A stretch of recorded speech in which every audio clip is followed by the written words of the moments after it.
Welcome to the Salmon Runs YouTube. Enjoy the video.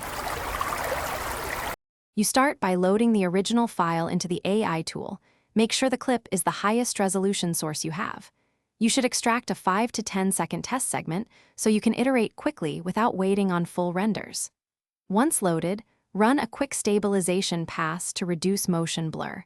That helps deblurring algorithms focus on detail instead of movement. Make sure to note frame rate and codec, because model settings depend on those parameters and will affect final sharpness. Next, you pick the deblur model and tune its core parameters. Choose a mid-level strength, typically between 0, 3 and 0, 7, because stronger values may hallucinate edges. Then set temporal smoothing and enable look-ahead frames so the model keeps consistency across adjacent frames. That prevents frame-to-frame flicker. Once done, run the test clip with GPU-optimized batch sizes of 1 to 4. Compare presets side by side to judge sharpness versus artifacting. Make sure to check skin tones and fine textures while iterating.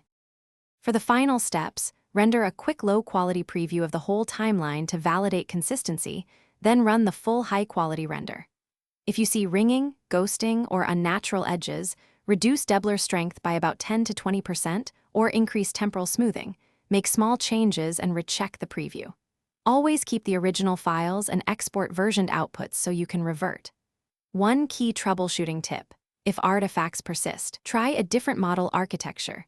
Sometimes a denoising-focused model handles soft blur better than an edge-sharpening one.